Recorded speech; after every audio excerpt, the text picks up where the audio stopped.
and a little bit of follow-up engage as well. Now, there are a couple of immobile people onto JDG. Those solo laners, the Rumble and the Orianna, they can get destroyed by the Jarvan and Galio. Get one shot by Kiana, Camille, all looking out. Great. You know what? Tien was really good in that meta. We'll see if they can go one shot the Rumble. It's going to be a pretty good bounce house, and the shot being downed, and unfortunately for them, Xiaoshu is The skill required to make Kai'Sa work in many like scenarios is work? very, very different. Yeah. Dragon for Grubs are traded with Weibo. Rage Blade second. Not going to happen right now. Fighting over mid lane wave control. Banana Bush in control of Weibo right now, but Crisp is going to get caught out for defending that bush. Down for about half. If he had to burn the ultimate down to 99 and it's just stolen by Shun. Flash out from Tien. And JDG force their way onto the Dragon. So no kills. Such a memorable head-to-head. But in this one, we are starting things off leisurely, slow, glacial, some might say. That might be a slight movement of the tectonic plates, though, because Light has Leaned on glacial era, and he versus who's the woolly mammoth? Herald the woolly mammoth, big Oh, gang. The last couple of quite wide. No! Yes! Yes! we now have. Drop against Oh Gold. my god.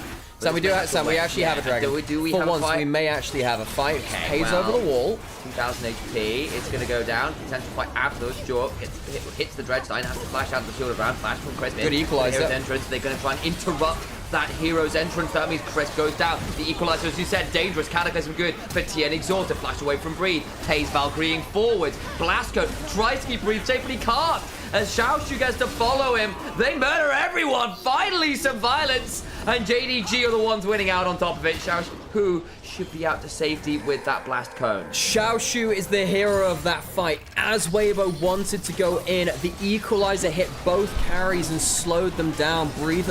Potential shove up towards this top side now as well.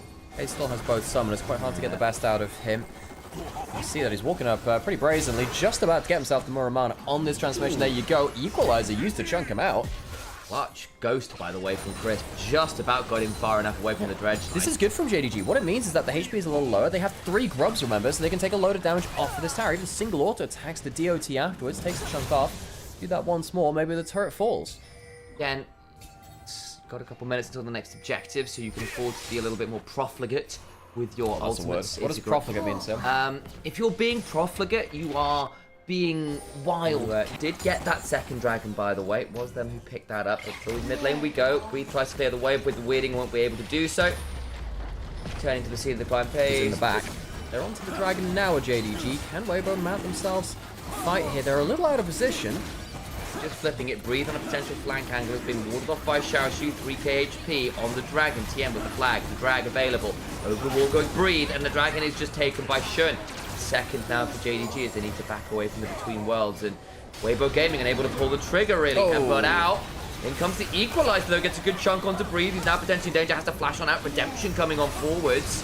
Xiaoshu potentially looking over the wall. Tien goes in with the flag and the drag, but gets knocked up by the death charge. Goes down before the Cataclysm fully armed. Xiaohu goes in with the hero's entrance, but he's only entering into a battlefield in his own demise. Over the wall goes Light with the killer instinct, does get 2.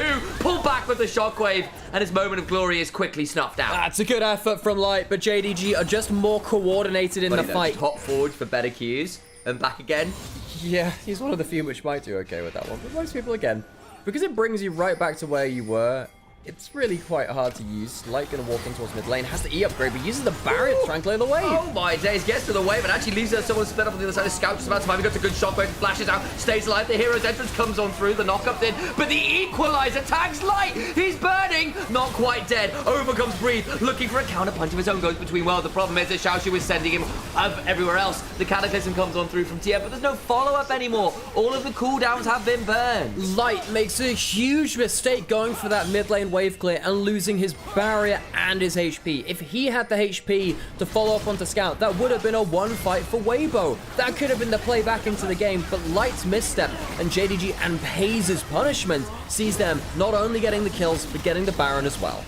Scout has the Medjais and the move speed, guys. I'm telling you, limited in terms of his ability to one-shot someone with current builds and play patterns. I did cast recently an Opportunity Jarvan. Yeah. Which in NLC, and that was one-shotting people. That was very funny. Yeah, you do run the risk of, sadly, if you ever get caught not one-shotting people, you die very, very quickly. You know, some people out there remember stuff like Ravenous Hydra Jarvan top and the like. Do you remember Ray playing that for C9 top? Yeah.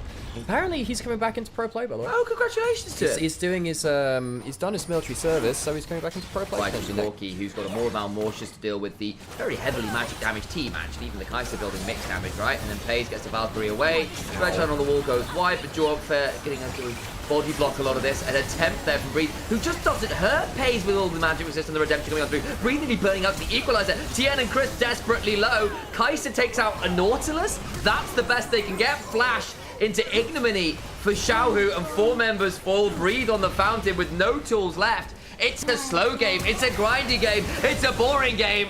All the same, it's a Jingdong game. They will be winning game 1. Xiaoshu's Rumble, so impressive in this first game. The equalizers have met the answer to the equation that they need. The Nexus will fall. JDG will take an early lead in the series versus, I suppose, their rivals in Weibo.